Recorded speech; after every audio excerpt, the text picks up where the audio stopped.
বাংলা শিল্প এক অনবদ্য সৃষ্টি। ছবিগুলো আমার তাই কাড়বে তোমাদের দৃষ্টি। সাথে আছে আরও কিছু অন্য রকমের মজা। চলো তাই শুরু হোক নতুন করে খোঁজা। গণেশ চতুর্থী বেশ কিছুদিন আগেই পেরিয়ে গেল, কিন্তু বিভিন্ন রকমের গণেশের মূর্তি জমাতে আমার দারুণ লাগে। আর ঠিক সেরকমই ভালো লাগে গণেশ ঠাকুরের ছবি আঁকতে। তাই আজকে অয়েল প্যাস্টেল দিয়ে গণেশ ঠাকুরের একটা ছবি এঁকে ফেলেছি। এবার এটাকে টুক করে ফ্রেমে ভরে দেওয়ালে সাজিয়ে দেবো। এরকম ছবি এঁকে ফ্রেমে ভরে দেওয়ালে সাজিয়ে রাখতে আমার ভীষণ ভালো লাগে।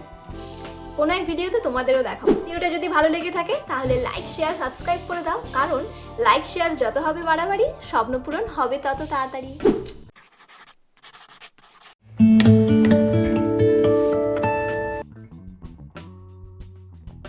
প্রথমেই ট্যাবে রেফারেন্স ফটো নিয়ে গ্রিড ড্রয়িং অ্যাপের সাহায্যে 15 মিলিমিটার ছাড়া ছাড়া মার্ক করে নিয়েছি।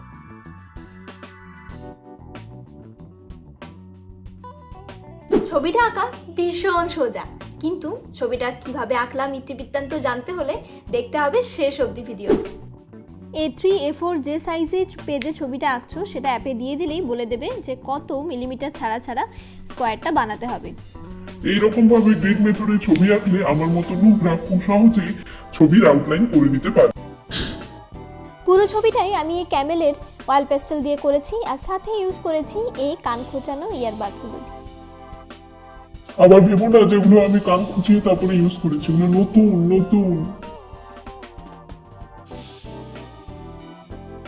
তারপর আস্তে ধীরে আমরা লাইট থেকে ডার্কের দিকে ছবির কালারগুলো করতে থাকবো, আর ওই নতুন ইয়ারবাডগুলো দিয়ে আস্তে ধীরে আমরা সেগুলোকে ব্লেন্ড করতে থাকবো। এবার তাড়াতাড়ি ঝটপট করে কমেন্ট বক্সে জানিয়ে দাও তো যে আমার মতো তোমাদেরও কার কার গণেশের মূর্তি জমাতে ভীষণ ভালো লাগে।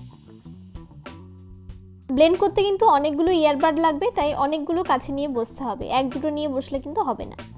আর আউটলাইন করার জন্য আমি নিয়ে নিচ্ছি ব্ল্যাক কালারের এই অ্যাক্রাইলিক পেনটা, আর সাথে নিয়ে নেব হোয়াইট কালারের অ্যাক্রাইলিক পেন্ট ফর হাইলাইট।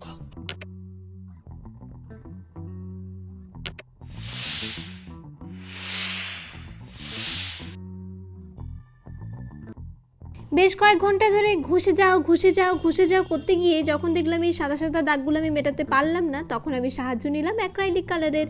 একটু একটু করে ওই সেম শেডের অ্যাক্রাইলিক কালার দিয়ে ছবিটাকে আরও বেশি উজ্জ্বল এবং গাঢ় সানলাইটের মতো করে তুললাম। বাহ, কিয়া বাহ, কিয়া বাহ।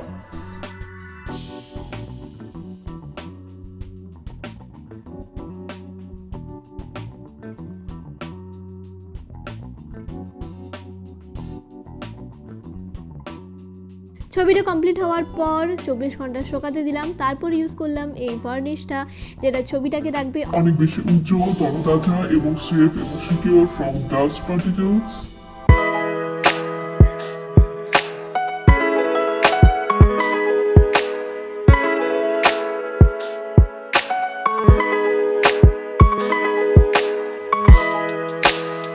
এই ছবিটা তোমরা যদি রিক্রিয়েট করে থাকো তাহলে ঝটপট করে আমাকে ইনস্টাগ্রামে ট্যাগ করবে, আর তার লিঙ্ক ডেসক্রিপশন বক্সে দেওয়া আছে।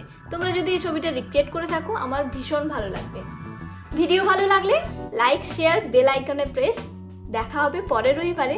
আজ এখানেই শেষ। বাই।